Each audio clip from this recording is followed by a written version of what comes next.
Ever feel like you've lost something important?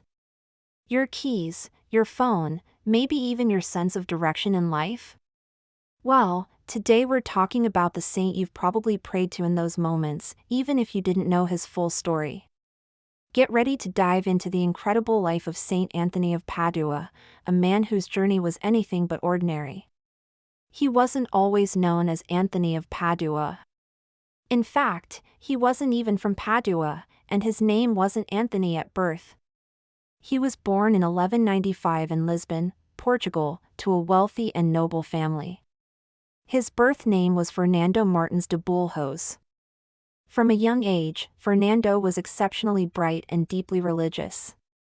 His family had big plans for him, envisioning a prestigious career, but Fernando felt a different calling. He was drawn to a life of simplicity and devotion. Against his family's wishes, at the age of 15, he joined the Augustinian canons at the monastery of Saint Vincent on the outskirts of Lisbon. It was a respected religious order, but Fernando soon found that life there wasn't quite what he was looking for. Being so close to his hometown, he was constantly visited by friends and family, distracting him from his spiritual goals. He longed for more solitude and deeper study. So, after 2 years, he requested a transfer to the Monastery of the Holy Cross in Coimbra, which was then the capital of Portugal. This move was a big deal. He was essentially cutting ties with his old life to fully dedicate himself to God. In Coimbra, Fernando immersed himself in study.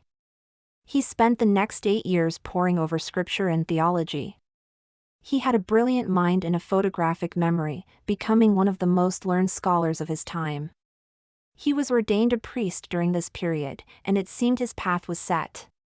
He would be a scholar, a priest, a quiet man of God within the monastery walls. But fate, or perhaps a higher power, had a dramatic plot twist in store for him. One day, the bodies of 5 Franciscan friars were brought to Coimbra. These friars had gone to Morocco to preach the Christian faith and had been martyred. Their story of courage and sacrifice spread like wildfire. As their remains were carried in procession to his monastery, Fernando was profoundly moved. He saw in these men a radical, simple, and heroic faith that he yearned for. He felt a burning desire to follow in their footsteps, not just to study the faith, but to live it out in the most daring way possible, even if it meant giving his own life. This was a turning point. Fernando knew he had to change course. He approached the small group of Franciscan friars living in a humble hermitage near Coimbra and shared his desire to join them. The Franciscans were a new, radical order founded by Saint Francis of Assisi. They lived lives of extreme poverty, simplicity, and service to the poor. It was a stark contrast to the more established, scholarly life of the Augustinians. To join them, Fernando had to leave everything behind once again. He gave up his name, Fernando, and took the name Anthony, in honor of Saint Anthony of the Desert, the patron of the hermitage where the Franciscans lived. It was a symbol of his complete transformation. Soon after, filled with zeal, Anthony set sail for Morocco, hoping to preach and, if it was God's will, to be martyred just like the 5 friars who had inspired him. But his mission didn't go as planned. Almost as soon as he arrived in Morocco, Anthony fell gravely ill. He was so sick that he couldn't preach or do any of the work he had set out to do. For months, he lay bedridden, a world away from home, his dreams of martyrdom seemingly dashed. Disheartened, he realized he had no choice but to return to Portugal to recover. So, he boarded a ship heading back home. But this journey would have another unexpected detour. A violent storm blew the ship completely off course. Instead of landing in Portugal, the ship was pushed eastward across the Mediterranean, eventually wrecking on the coast of Sicily, Italy. Anthony, still weak and sick, found himself a stranger in a strange land. But he wasn't alone for long. He heard that a great gathering of Franciscans, a general chapter, was being held in Assisi, the hometown of Saint Francis himself. With other local friars, he journeyed north on foot. Imagine this scene: thousands of friars gathered, living in simple huts, with Saint Francis in their midst. For Anthony, it was a dream come true. He finally met the man who had started the movement that had so captured his heart. At this massive gathering, however, Anthony was a complete unknown. He was a foreigner with a Portuguese accent, still recovering from illness. No one knew of his extensive education or his past as an Augustinian scholar. He was just another anonymous friar. When the meeting ended and friars were assigned to various posts, Anthony was overlooked. Finally, a provincial superior from northern Italy, feeling sorry for him, asked if he needed a place to go. Anthony humbly replied that he was happy to go anywhere, as long as he could have a cell to pray in and could celebrate Massachusetts. The superior sent him to a small, remote hermitage near the town of Forlì. There, Anthony was assigned to the kitchen, washing pots and pans. He was perfectly content.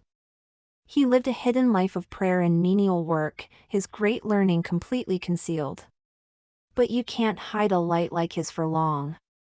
The moment of revelation came during an ordination ceremony in Forlì. A number of Franciscan and Dominican friars were present.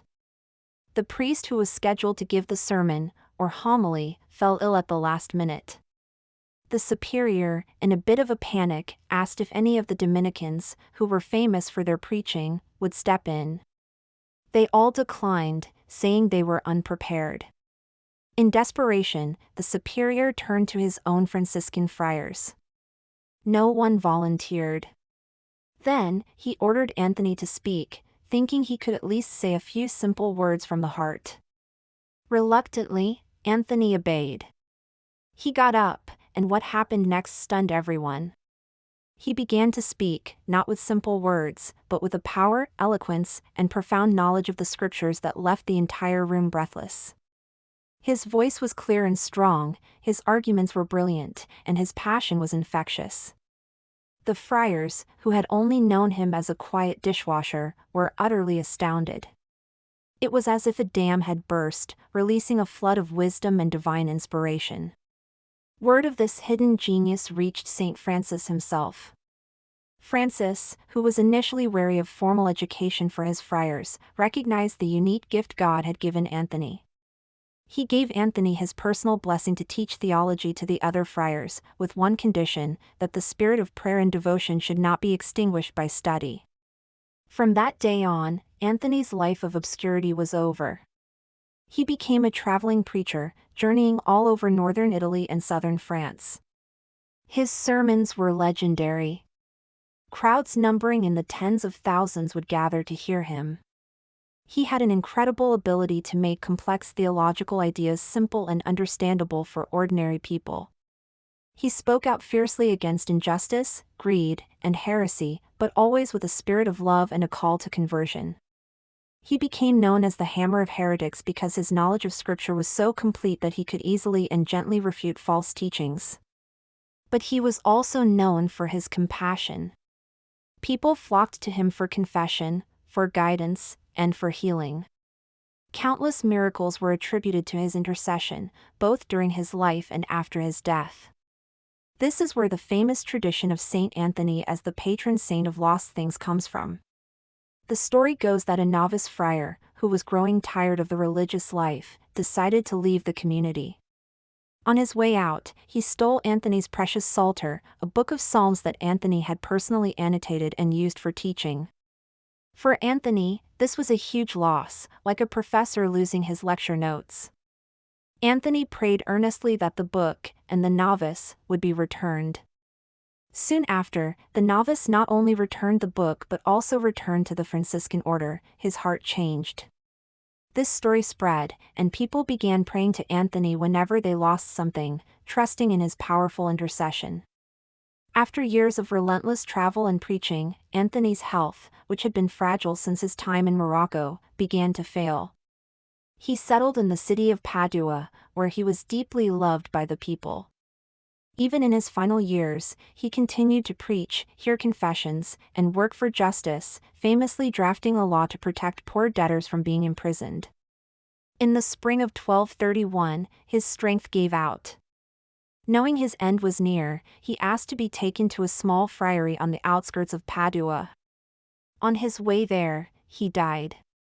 He was only 36 years old. The news of his death brought immense grief to the people of Padua. Immediately, miracles began to be reported at his tomb. The demand for his canonization, to be officially recognized as a saint, was so overwhelming that the process was started right away. In an unprecedented move, Pope Gregory IX declared him a saint less than a year after his death.